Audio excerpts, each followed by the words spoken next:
What is going on, guys? Welcome back to another build video. This is my latest 2-bar PvP Nightblade Gank build video. It's 2-bar as well, so it's very powerful. It's incorporating a lot of really cool skills, and it's really pushing those damage numbers up to 11k weapon damage and beyond with continuous attack. And it's got major berserk, major courage. It is really hitting super hard.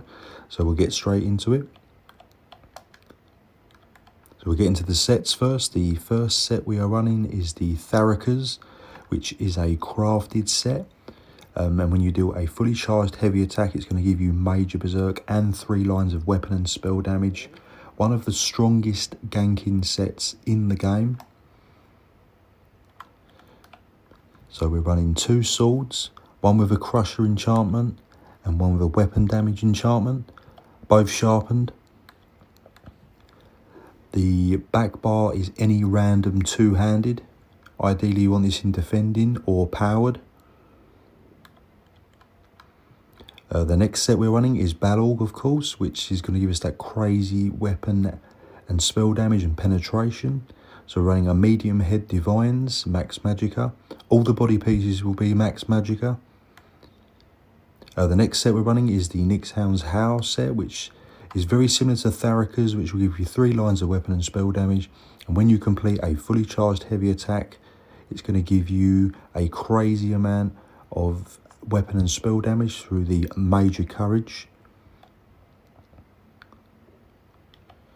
So we're running all medium on the body, all divines, all max magicka. And the jewellery is all infused with weapon damage. There's no Oaken Soul because it's a 2-bar build. Try to get the jewellery gold if you can, and the weapons.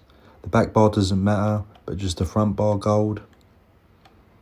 So you could push this even further if you've got this all gold as well. So we'll get into the skills. So the front bar, we've got the Merciless Resolve for our crazy spec bow and to boost the weapon and spell damage. We've got the Shrewd Offering for a burst heal and to push your damage even more, because your damage scales off your highest stat, max magicka or stamina. So we're pushing into the max magicka. You're going to get 8% bonus from the Nightblade passive. We've got the Whirling Blades for our execute, so if players dodge roll, it's still going to hit them. And we're using the Shocking Banner, which is going to increase your damage done with direct damage by 6%. And you're also going to gain increased weapon and spell damage from your bonus movement speed. And you're also going to get that minor courage, which is lacking on a 2-bar build. So the 1-bar build with the Oaken Soul, you get the minor courage as a pre-buff with the ring. So if you do a 2-bar, you lose this. So gaining this is really powerful. This is going to give you an absolute ton of weapon and spell damage and direct damage attack bonus damage. So it's going to be really strong. You've got to double bar this as well, as if you only have it on 1 bar, it's going to come off. So you want to double bar this. It does reduce your magicka and stamina and health recovery, but that's not a problem on gank builds. Next skill we're running is Camouflaged Hunter. This is merely here for our major savagery and prophecy. Running Flawless Dawnbreaker just to boost the weapon and spell damage even more. You can also run Incapacitating Strike, it's up to you. And this is the back bar, which is again the Shocking Banner, so it's the same skill as the front bar, you've just got to have it double barred. You've got Simmering Frenzy just to push the weapon and spell damage more. Race Against Time for your minor force and major expedition. Forward Momentum for your source of major brutality and sorcery. And Shadowy Disguise so we can cloak. And Temporal Guard just to reduce some damage taken.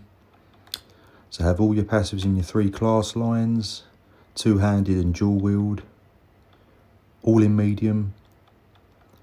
You want to be a vampire as well, and obviously make yourself stage 3 or 4. 4 is quite nice as well, but you can go as low as 2 if you wish, as long as you're getting the bonus damage from stealth. the Undaunted line and the Fighter's Guild line you'll need, and also your Assault and Support lines.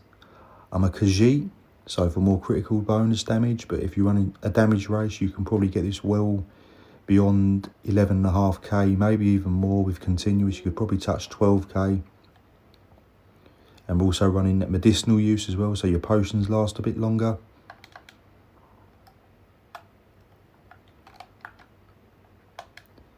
So the stat sheet, we've got 64 points into Max Magicka.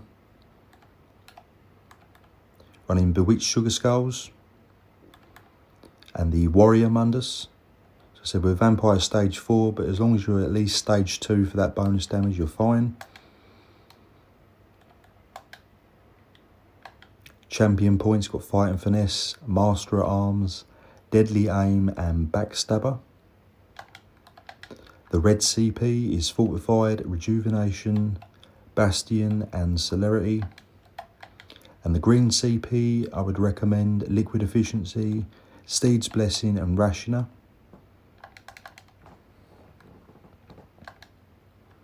So this setup is going to get you to that 11k weapon damage, but some of the clips as well, I'm running an alternative setup, which was with the Flame Blossom. So you can run that as an alternative setup if you just want to take off one of the damage sets. I'd recommend to keep the Therikas on, as I think that's slightly stronger than the Nyx Hound. So Therika and Flame Blossom. Or you can run just full-blown damage with the Therika and the Nyx Hound. Because on the clips I'm running two alternative setups, one with maximum possible damage and the other one with a proc set. So it's two setups essentially. So it's entirely how you want to run it, if you want max stats or with more proc damage. So we'll get in how to play it. So you need to just press the banner and the banner will be active all the time as long as you've got it on both bars. And then you just want to get your 5 Relentless Focused stacks. So that's boosted, so you're pretty much done on the front bar. And then when you're ready to gank, you just want to hit your forward momentum, your race against time and the Simmering Frenzy. So this is going to give you all your buffs ready to go. And when the Simmering Frenzy is at 5, you can either go behind your enemy or just cloak and just go into a heavy attack, ultimate, Whirling Blades and Spec Bow, or Spec Bow and Whirling Blades. And that is going to deliver an absolute ton of damage. The heavy attack is very important as it's going to trigger the Therikas and the Nyx Hound's Howl. And you're just going to be doing an insane amount of damage. So like I said, the banner will stay on permanently, so you don't really have to worry about it too much. I do take it off in between travelling as it is a bit of a visual clutter, but you can then easily just reactivate it. But like I said, make sure you have it on both bars is important as it will come off.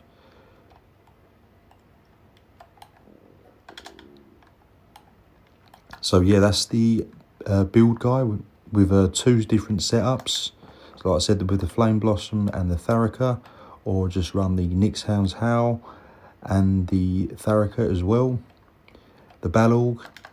Another little tip as well is it's going to be at its most powerful at 500 ultimate, which a lot of players will say, you know, it only works with Balorgh. It still works even if you have lower ultimate. But what I do is I don't run expensive potions when I'm ganking. I just run cheap potions, because if you look at the Nightblade passive, as I will show you here, there is one of them that gives you ultimate. So every time you drink a potion, so say if you're in Cyrodiil and you're just running about, you can drink a potion every, you know, like 30 seconds just to get your ultimate up in between. So you can easily get to that 500 fairly quickly and just sort of hit enemies along the way. But like I said, you can just trigger this once your ultimate is ready. So 140 or even less if you're using Incapacitating Strike. So yeah, that's the setup, guys. Hope you enjoy it. 2 different setups, a really powerful, a brilliant 2-bar ganking build. Drop the video a like, guys, and subscribe to my channel if you haven't already. Stay tuned for the clips, and I'll see you in the next video.